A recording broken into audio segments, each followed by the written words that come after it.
여러 가지 조사 결과들이 발표가 되고 있는데 1015 이 대책이 나오기 전 자료들이어서 실제로 이 10-15 대책이 발표된 이후 시장 분위기가 어떤지 궁금하다 하시는 분들 정말 많이 계십니다. 오늘은 그래서 송성문 대표와 함께 그 이야기를 좀 나눠보고자 하거든요. 전해주실까요? 네, 1015 대책 나온 이후로 시장 자체가 좀 굉장히 혼란스럽죠. 예, 많은 분들이 여러 가지 생각을 하고 계십니다. 그래서 제 생각에는 이 흐름 자체를 좀 따라가는 이런 부분들을 조금 한번 명심해 볼 필요가 있어서 우리가 과거의 시점도 있고 또 지금에 펼쳐질 미리 좀 예측해 보는 시장도 있지 않습니까? 그래서 이런 시장을 한번 우리가 짚어보는 이런 시간을 갖기 위해서 1015 대책 이후의 부동산 시장에 대한 주제로 한번 말씀드리도록 하겠습니다. 자, 보시게 되면 언론 보도자료 헤드라인을 가져왔습니다. 대출이 막힌 아파트 대신에 오피스텔, 빌라 같은 것들이 굉장히 지금 풍선 효과를 보고 있다 이렇게 나오고 있고요. 또 아파트 대신 빌라에 몰리는 투자 심리들 뭐 이런 것들 결국은 뭐냐면 풍선 효과가 주제인데요. 풍선 효과의 1번은 뭐냐면 비아파트로 지금 쏠리고 있다. 이런 부분들입니다. 뉴스를 통해서 많이들 보셨을 겁니다. 또 맞아보면은 부천에서는 지금 매물을 걷어들인다. 뭐 동탄에서는 매수가 지금 굉장히 몰리고 있다. 이렇게 보이고 있고 또 비규제 지역의 풍선 효과 이거는 뭐냐? 결과적으로 지역적으로 두 번째 지역적으로 이동이 되는 풍선 효과가 나오고 있다. 요 두 가지 효과가 지금 시장의 큰 핵심이라고 볼 수 있겠습니다. 1015 대책 후폭풍으로 집값은 못 잡고 풍선 효과로 확산되고 있다. 이렇게 지금 헤드라인 뉴스들이 장식을 하고 있습니다. 정리를 해보면 1번은 비아파트 지역으로 쏠리고 있는 거고 2번은 지역적인 풍선 효과가 나오고 있다. 이렇게 정리해보면 될 것 같습니다. 자, 이거는 왜 그럴까요? 근데 항상 말씀드리지만 근본 원인이 없이 대책이 나온다는 거는 결국은 수요에 대한 규제 이런 것으로는 할 수 없다는 거죠. 결국은 대책 없는 강제 규제는 더 역효과만 낼 뿐이다. 이런 얘기를 드릴 수 있겠습니다. 그래서 시장에서는 매매가 하락 요인이 없다는 인식도 굉장히 팽배되어 있습니다. 그래서 이유는 대표적인 거에 공급 부족에 대한 건 모든 분들이 지금 알고 있는 내용이고요. 지금 유동성 상당히 많이 지금 증가되고 있죠. 경기가 어렵고 이러다 보니 유동성이 증가되어 있고 금리는 지금 인하 기조입니다. 그렇다 보면은 금리는 낮아지고 돈은 풀리고 결과적으로 공급은 없다. 앞으로 가격은 상승할 수밖에 없다. 이렇게 좀 볼 수 있는 것이죠.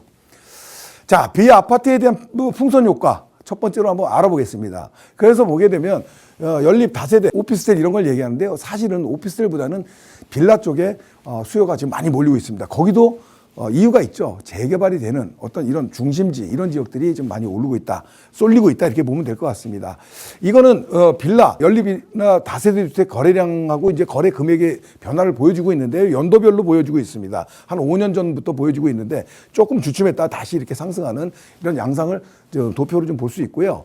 자, 1015 대책 이후에 지금 연립 다세대 주택 거래 사례를 조금 가져와 봤는데요. 이 강남구 신사동이나 신정동, 일원동, 마포 염리동입니다. 이런 데 지역들이 뭐 10억대가 넘는 거래를 하고 있고 10억 전후에 거래를 하고 있습니다. 특이할 만한 건 염리동에 있는 29제곱미터, 전용 면적 29제곱미터 한 8, 9평 정도 되겠네요. 이런 어떤 조그만 빌라가 지금 11억대가 거래되고 있는 염리 5구역 대흥역 인근에 있는 빌라입니다. 이런 것들이 이렇게 15 대책 이후에 이렇게 거래가 되고 있다는 겁니다.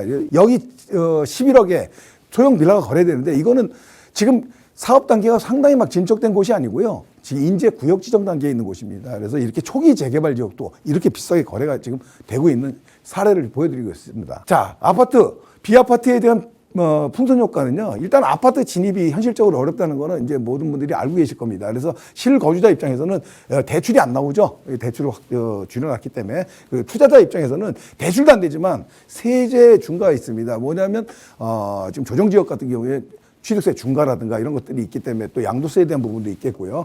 그리고 또 제일 중요한 실거주 의무가 포함되어 있기 때문에 아파트 진입하기는 현실적으로 굉장히 어렵다. 실거주라도 어쨌든 대출이 안 되기 때문에 굉장히 어렵다. 이런 거는 여러분들도 많이 알고 계시고 이게 굉장히 핵심 포인트입니다.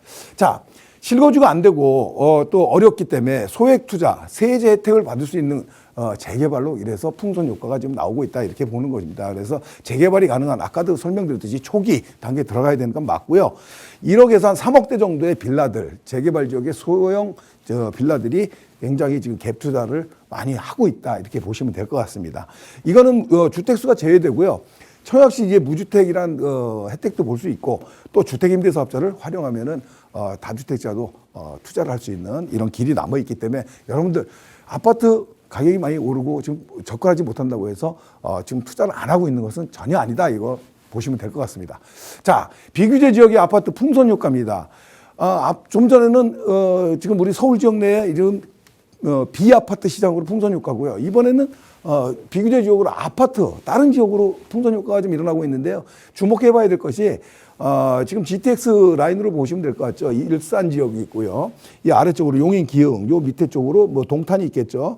동탄이 있는 이런 지역들에 지금 용인, 기흥이라든가 구성 이런 지역들 가격이 지금 많이 오르고 있습니다. 그리고 이거 주목해 봐야 될 곳이다 이렇게 보시면 될 것 같습니다. 고양시에서도 GTX가 되는 여기 킨텍스라든가 뭐 대곡 이런 지역들은 관심 있게 좀 볼만한 곳이다 이렇게 볼 수 있겠습니다. 그리고 또 풍선 효과가 크게 나타나는 것이 지금 구리 같은 곳인데요.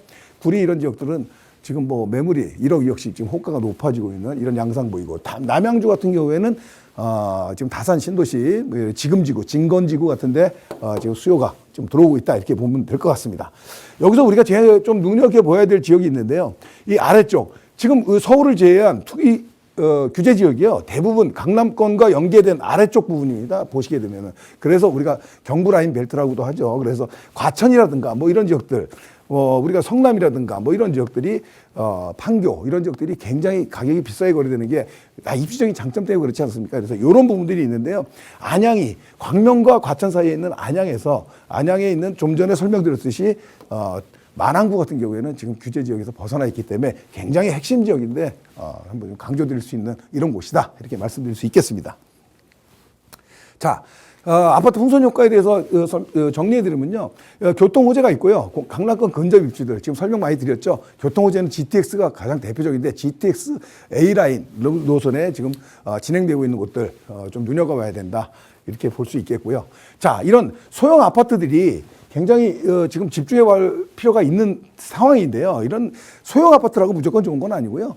어쨌든 신축급 대단지 아파트들, 지금 풍선 효과가 나타나고 있는 강남권 인접 지역들 한번 눈여겨보시라. 이런 것들은 한 20평 전후가 굉장히 좋습니다. 10평대 후반, 20평대 초반까지 이런 것들이 갭 투자하기가 굉장히 좋고요. 이유가 있습니다. 그 이유를 제어만의 의견을 좀 말씀드리고자 하는데 일단 지금 현재 전세 시장이 서울 지역은 이제 급감합니다. 지금 느끼고 있는 분들도 많이 계실 겁니다. 이유는 전세에 대한 지금 부담이 굉장히 높아지고 있고 물건이 없습니다. 한마디로. 그리고 시장 자체가 월세 시장으로 좀 급속히 전환되고 있습니다. 정부에서도 전세에 대한 대출도 지금 중지하고 있고 또 계속 규제를 가하고 있죠. 그래서 이런 부분들이 있고 이런 것들은 결국 월세로 시장으로 급속히 전환되면서 주거비 부담이 굉장히 높아지거든요. 그래서 이런 주거비 부담이 높아진다는 거는 탈서울 수요가 증가할 수 있다고 저는 판단하고 있습니다. 그래서 무슨 얘기냐? 강남권과 연계된 것들은 지금 강남권의 빌라, 원룸 빌라 월세가 거의 100만 원 선에서 왔다 갔다 하고 있습니다. 이런 상황에서 더 올라간다 그러면 이 탈수요가 어디로 가겠습니까? 강남권과 인접한